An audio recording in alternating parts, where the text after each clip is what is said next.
that everything you do in life is a CV point, right? Everything that you do in Yeah. life is for a CV point. Unless it is a CV point, it's worthless. Shortlists are where, there's one thing that I feel very, I never liked it, but the whole environment in college is like कि तुम्हें उससे तुम्हारी औकात पता चल जाती है. Where True. you stand vis-a-vis the other people in campus. And Yeah. now the buddy told me one very concrete thing, that nothing will guarantee your placement except that you crack the case in the case interview. How your 2 months are going to look, they concise it into 2 days and give you a small little package kilo. This is going to stay with you for the next 2 months.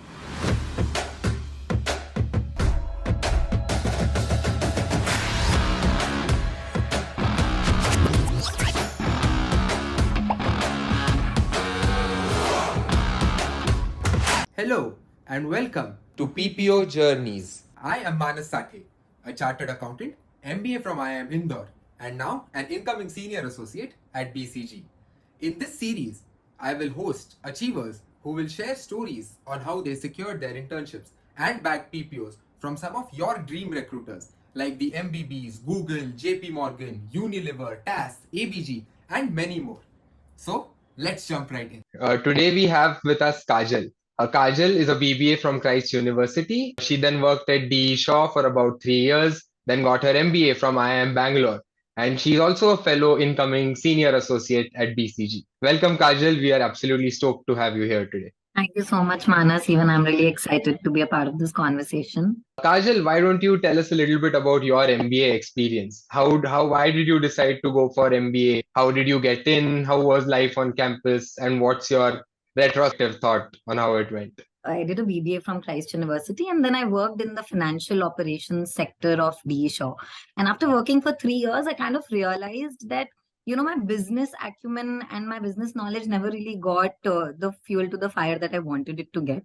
And I was always very interested in more management and cross-functional business activities.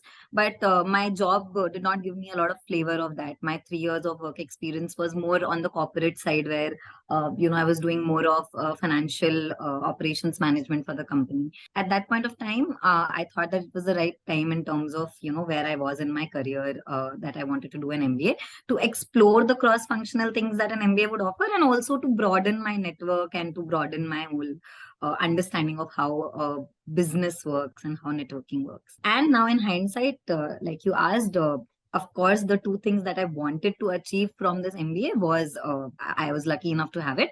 Of course, being an alum from IIM Bangalore adds to a lot of, networking Absolutely. opportunities Yeah. in my kitty, being a part of that alumni committee, and then being a part of the whole IIM community, right? Where it's not just IIM Bangalore, but also IIM Ahmedabad, Calcutta, Indore, kind of people who I get to converse with on a regular basis or be in touch with on a regular basis. So obviously I was able to achieve that, along with a lot of understanding of lot of business processes. The whole process in which IIM Bangalore took me through the MBA, in terms of case studies, in terms of guest lectures and seminars and role plays in class and all of that, kind of helped me a lot to actually understand the on ground how businesses work. I mean, I think the way I would put it is it's chaos, but it is absolute fun chaos, which is what people Yeah. probably go in for, right?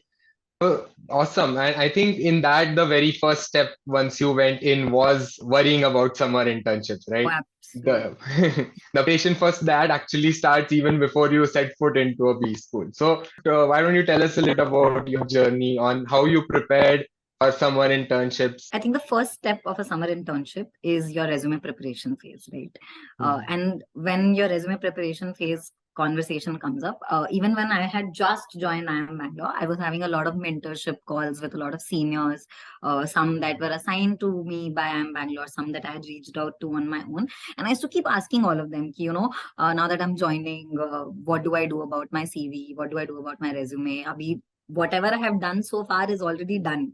Now that I have to start, and now that I have to prepare for a summer internship, and to make sure now I'm in a league where there are 500 most intelligent kids of the country probably, right? So to compete with them and come out on top, or even come out with something that I really want, or something that I would be okay with having as a job opportunity for myself, what do I do to prepare for that?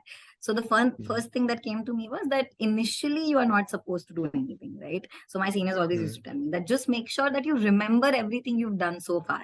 And one of my fests, college fests, right, one stand-up comedian had come and he told one line that I always will remember. It was done in a funny undertone, but it's true that everything you do in life is a CV point, right? Everything that you do in life is for a CV point. Unless it is a CV point, it's worthless. So from that point onwards, the first thing that I started to do was start thinking and collecting every single small little thing that I've done from my early on school days till the 3 years of job experience that I did. The next most important part is how well you present it in your resume. Every college has a different format. Some have, and IIM Bangalore's is a little weird resume format where, the statements cannot be complete. The statements have to be very broken and written in a very, very concise manner. And no two to lines. cut the white spaces and Yes, restrict cut to one white line, right? spaces, restrict to one line. Yeah. Oh my God, it's a task. So the preparation, so the whole process is so difficult, or I would say so pressurizing, only because you have so many other things. You want to express, I want to say that I did XXX job and there was YY impact.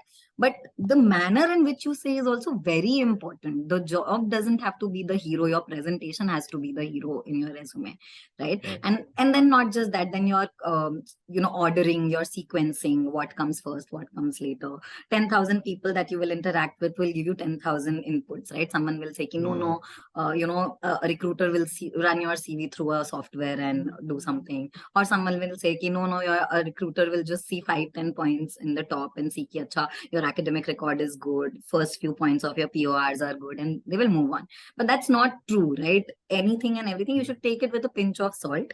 And at the end of the day, it is your resume. So what I learned from my experience of talking to multiple seniors and multiple people in the industry while preparing for my resume was that eventually, unless you are happy with what you're presenting, do not present it. Because eventually when it comes to the D-Day where you have to talk about your resume, it is only you who can explain what you've actually done. Once your resume is ready, the next step is obviously shortlist. That is a very, very, very tiring time. I mean, mentally taxing. It gets to you because shortlists are where, there's one thing that I feel I never liked it, but the whole environment in college is like कि तुम्हें उससे तुम्हारी औकात पता चल जाती है. Where you stand vis-a-vis the other people in campus. Right. And the placement committee tells you not to reveal to anybody else. So obviously everybody reveals to everybody else. So you're worried about exactly. usko mila mujhe kyun nahi mila kind of a Exactly. situation. And in our college, so the placement committee actually doesn't do that. They send the shortlist on email to the whole batch. So the whole batch actually has access to what shortlist you have. You've no idea. People used to prepare Excels. They used to keep Excels ki, oh my God, Bain ka itna hai, BCG ka itna hai, MEC ke itne hai, common log itne hai, whatever it is. They actually maintain Excels to track ki, how tough is their competition and what is probably their best call, right? So again, Anand, so at this point, your trauma starts off. First getting shortlist and then managing shortlist, right? Did you choose management consulting or did management consulting choose you? I think it was both ways. It was a little both ways. I still remember one of the MBA entrance interviews, when I was giving, somebody asked me, what's your dream company or where you want to see yourself after MBA 2 years later? And I always said that I want to go into, consulting or marketing. I had a reason because I had already explored finance, and finance was not really something I was looking forward to continuing a lot. So I wanted to either see what my marketing acumen will take me, but consulting was a very natural choice because, like I said, my aim was always cross-functional activities of business, and I knew that management consulting especially will give me that flavor of experiencing multiple kinds of businesses in multiple stages and processes. So that way, I think I chose, management consulting for myself.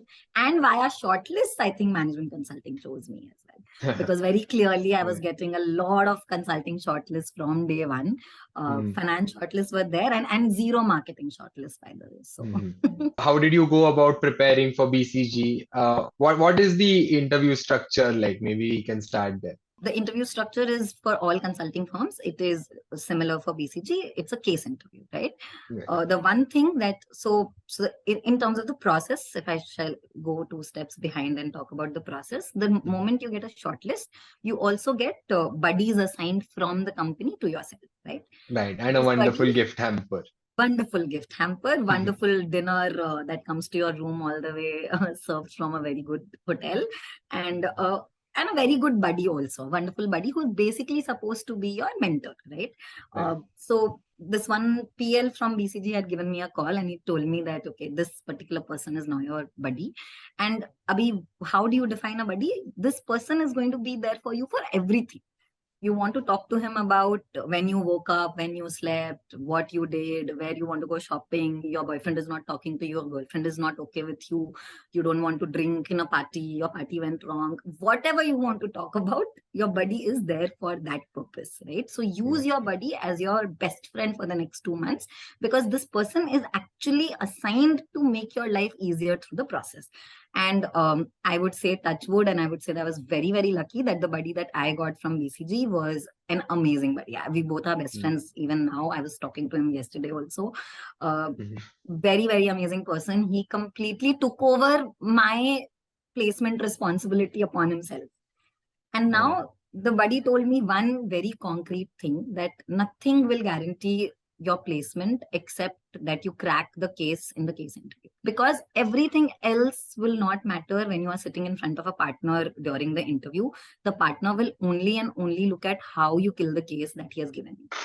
So case interviews become the most important. Now, for those who do not know what a case interview is, so in a case interview setup, what happens is that the interview does not revolve around you and your past experiences or what knowledge you have. The interview revolves around a business problem. So the interviewer will pose a business problem to you. They will give you a problem in hand and they will ask you to break down the problem first of all. And once you break down the problem, reach a solution, right? In most cases, they just go through the breakdown part. If the timing is less and if they're already impressed with your breaking down skills, then they are good enough. And how you communicate with the interviewer in terms of asking questions also, and in terms of answering his questions also, right? So those 3 things become very, very important. Your understanding, your problem solving, and your communication. If the interviewer sees that you have fair amount of these 3 qualities while you're doing your case interview, then you usually end up getting a offer, right? They end up giving you the placement.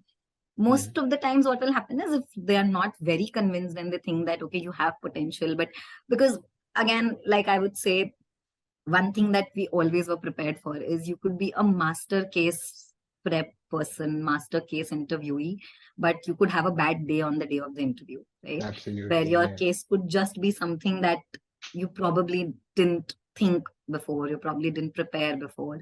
And you may have just a nervous breakdown on the day of the interview. So for those unfortunate cases, you do have a second round. You can go to the second round where you can feel a little more comfortable and settled, and then you can talk to the other interviewer. The person gets changed. And at least for BCG, this was the process, right? And I think that is the case for consulting firms. So you do get 2 rounds for precisely the reason that they want to average out the kind of performance that you have. Exactly. So that happens, right? In fact, case prep should, if consulting is your chosen domain or you expect to get shortlist, you should start preparing for cases much before even shortlists are out. Because it does take time for some people. Some people can do 10 cases a day. I was not one of those people. I would do 3, 4 and be like, oh my God, bahut ho gaya, and I would stop.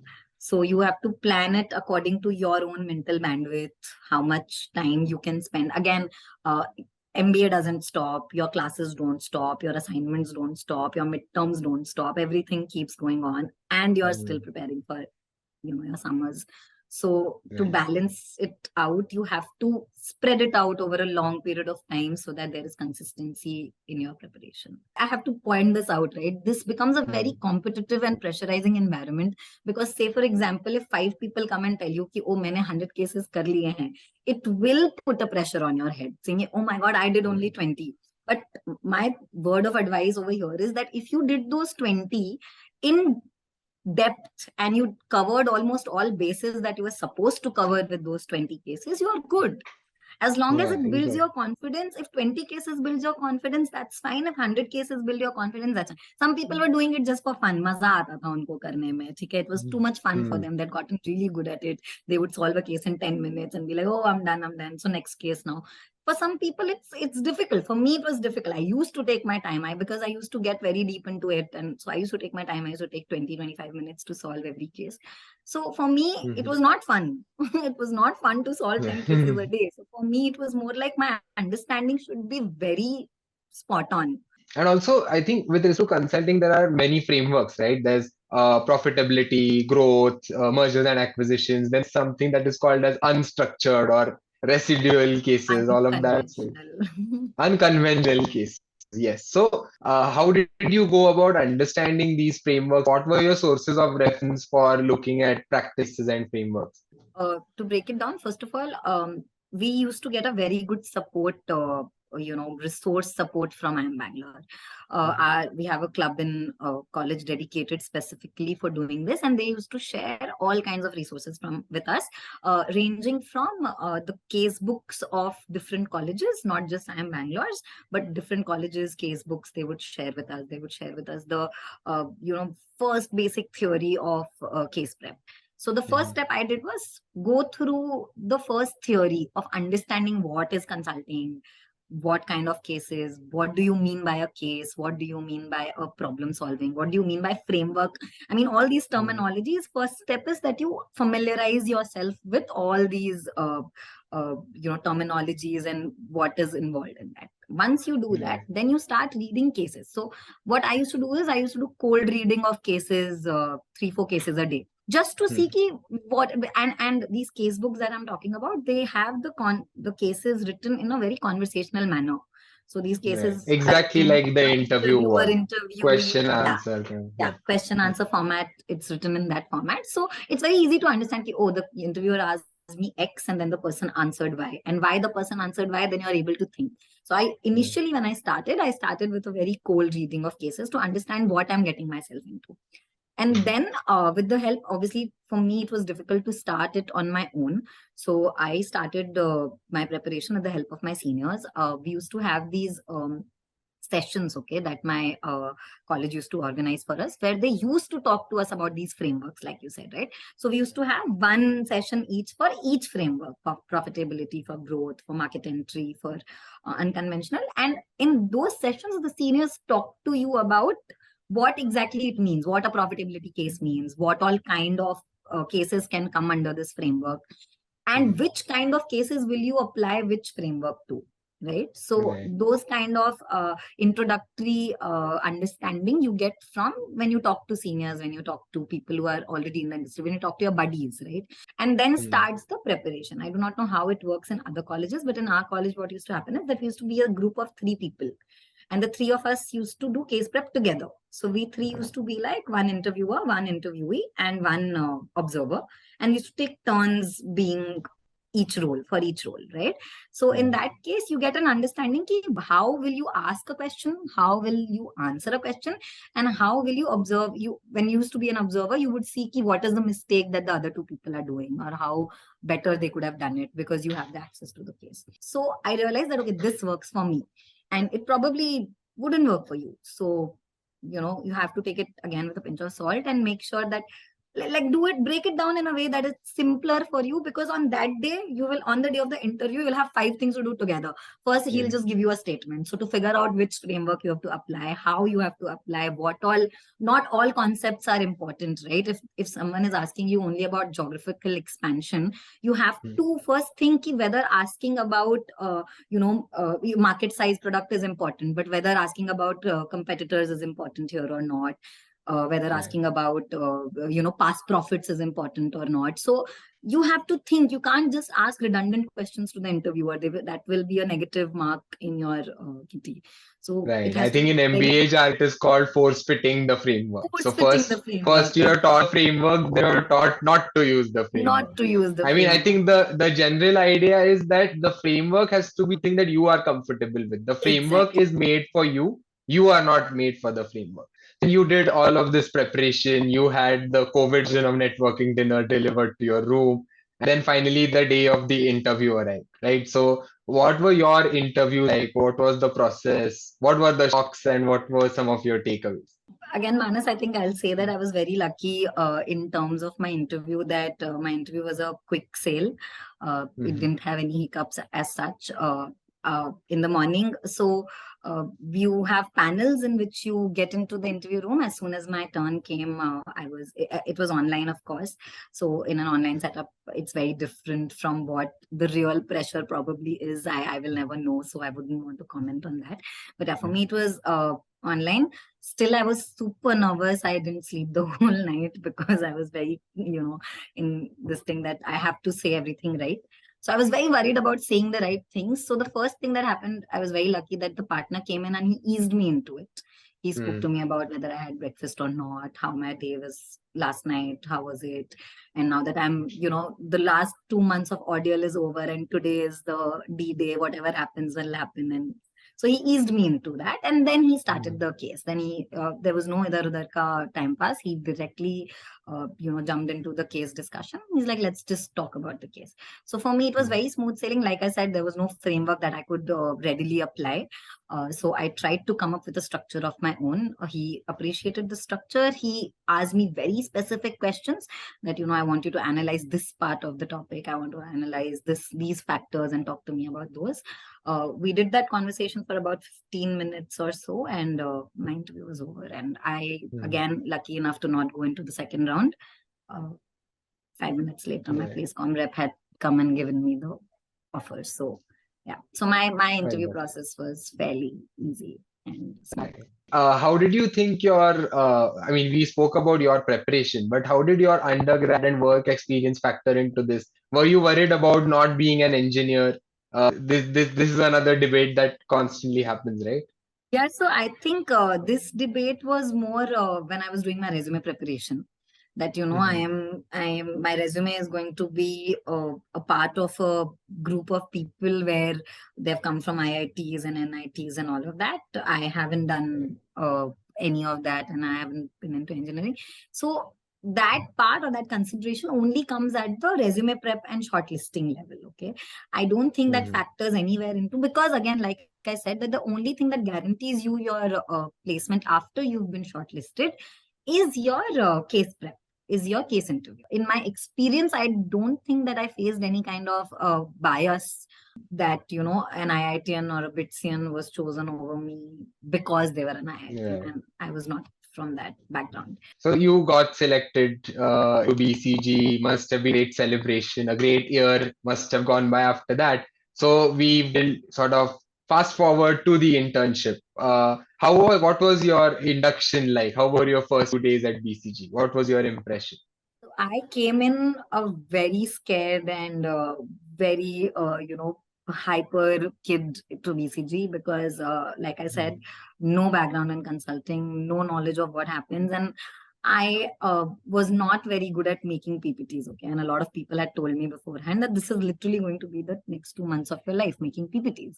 So I was very scared. I'm like, oh my God, how will I do it? I don't have any innate, experience in doing it. So when I walked into BCG first day of induction, the first 2 3 days of induction is a very good time in BCG because they don't Okay. just talk to you, about the work that is going to come, but they make you settle down. They tell you every part of it, every facet of it. They give you how your 2 months are going to look. They concise it into 2 days and give you a small little package kilo. This is going to stay with you for the next 2 months.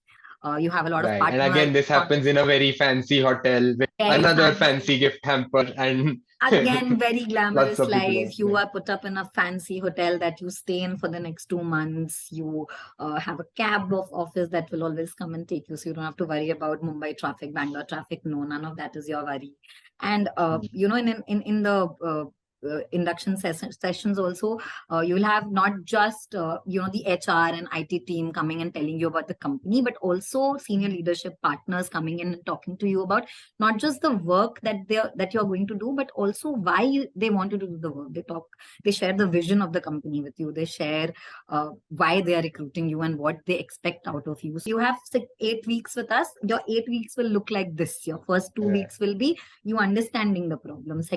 Next 2 weeks will be you solving that problem, and the last 2 weeks will be you coming up with insights, your analysis, what kind of tools you can use, what kind of and again, BCG itself has a lot of tools that they have developed, lot of in-house tools and resources that you can use, lot of knowledge repositories that you can go back to, fall back upon, previous cases that they have already solved that could be like the one that you are doing right now. So they familiarize you with everything in those 2 days, and they tell you that it's not going to be easy, but we are going to be there with you. And Absolutely. and it's true. It's not easy, but they are with you. So Yes, yeah, that is it's true. true. And then after a good few days of the induction, you actually go into the internship, right? And then the fun begins. So, Yeah, what your and in internship inductions, they experience will do was? everything. They'll give you a good dinner, one night of party. You party with your friends. You network with the people in the firm, and then the real thing starts when you are either in the BCG offices doing this, or you are at the client side doing this. And client sites are usually more frightening, I feel, because of the BCG office is more like your home ground where you can be Right. yourself. But client Everyone's going offices, through the same thing. Yes. exactly. But client offices, you have to act according to the client's culture. You can't act according to if the BCG culture says ki, oh, you can chill and you can take so many breaks and all of that. That doesn't work if the client's culture Right. is not very break friendly. So you have to adapt a lot and very quickly. So one thing that as soon as I started working, the one thing that my PL told me on day one is that, Kajal, the ramp up has to be very, very quick. Like you can't And take your everything. time. Yeah. And you can't take your time easing into the case ki, oh, aaj main case samjhungi, kal main uska analysis karungi. No.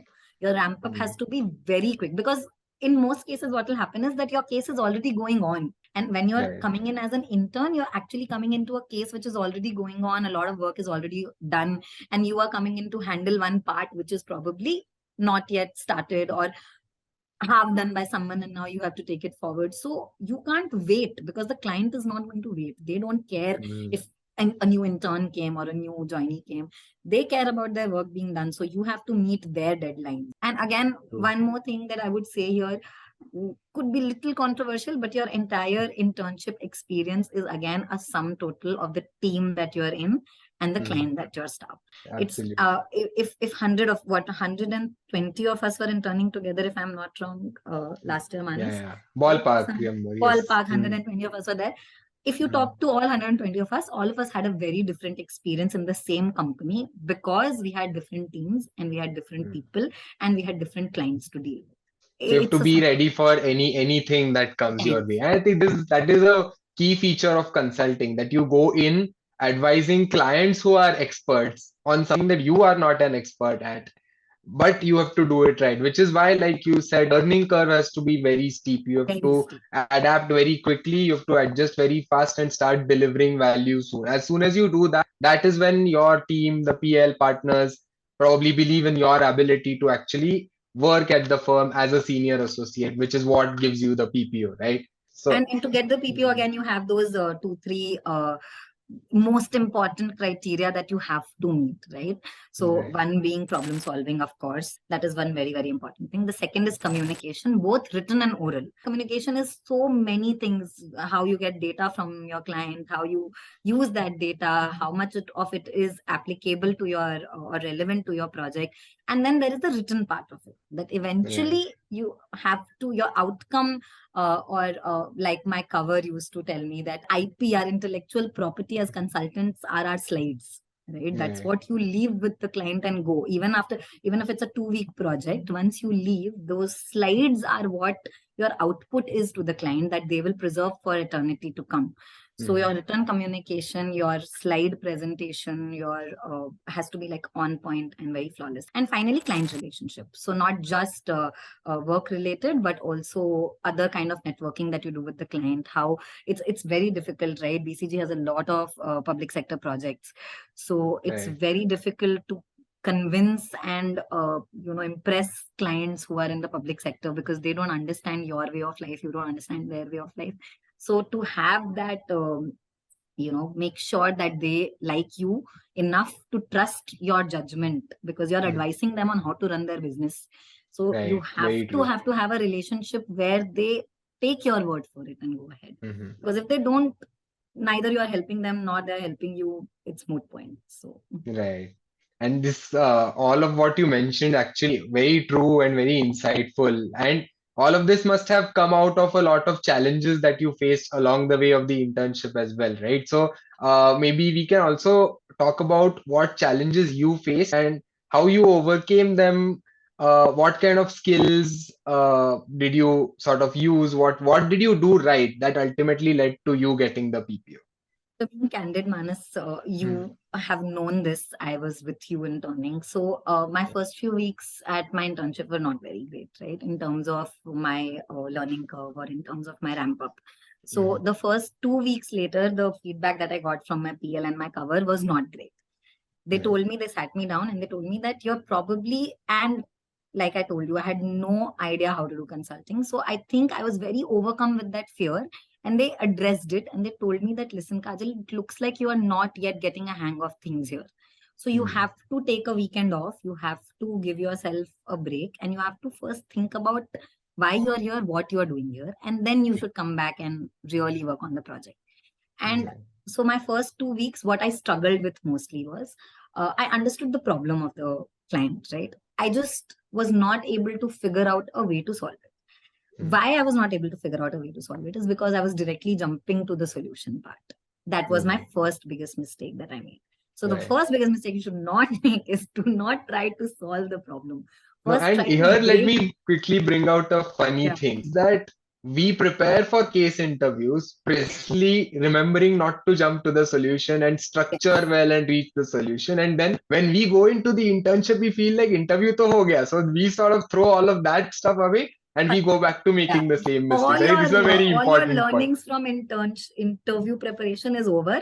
You try to do it your way, and you're like, oh my god, I will do this. This is what, but it's a mistake. Don't do it.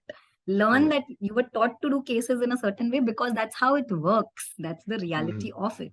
So Right. you have to make sure that you go that way. So first thing I did was, the challenge was to understand that I can't go looking for a solution until I actually break down the problem, put some data and make some analysis to again decode the problem clearly and precisely and concisely. Then only I can move on to solutions. So that was my first mistake. Mhm. Second, not mistake but challenge for me was, again, like I said, I was very bad at PPT writing, right? Mhm. So my ideas were very good. I was thinking very broadly, very nicely, but I was just not able to put it in the right words on my PPT. So then I took a lot of help, right? Like I said, it will be very challenging, but people will be there to help you. I had a whole system of help. Now, how it works in BCG is that you have campus teams, right? Right. So campus teams are your biggest source of help. And these Mhm. campus teams have people ranging from senior associates to partner level, who have been from your B school itself, who are ready to help you in any way and manner possible that you want.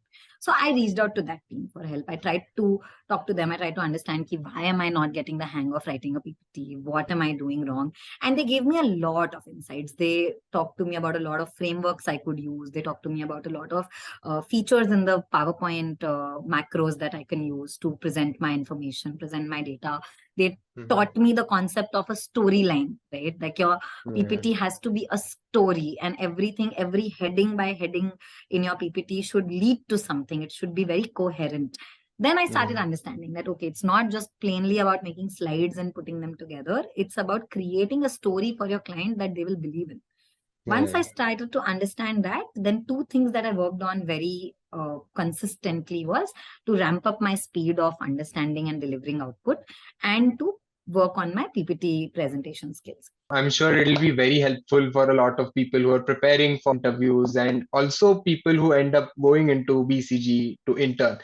So for all of them, do you have any final tips on what they should do? Your final message to them? Yeah, my 2 cents finally will only be that consulting is a very different kind of world for a lot of people. So if you are aspiring to be a consultant, that too at BCG, you have to make sure that two things come in balance. One is that expectations of work quality will always be very high. So always aim very high. Always challenge yourself. If you do something, always think, how could you have done it better? Right? So if you do that to yourself, results will be good. And the other thing is balancing your mental and physical health. Right? I mean, this much challenge and this much pressure and this much effort comes with a lot of toll on your mental health, comes with a lot of taxing energy that you waste on thinking things that are probably not good for you. So yeah, your mental health and your physical health while you are a consultant is very, very important. You may be traveling, you may be on a traveling case, waking early mornings on Mondays and taking late night flights on Fridays or Thursdays, however it is. You have to focus on what your personal self. Otherwise, you will not enjoy the work. So yeah, aim very high, but do it very mindfully. All right. So this brings us to the end of our chat.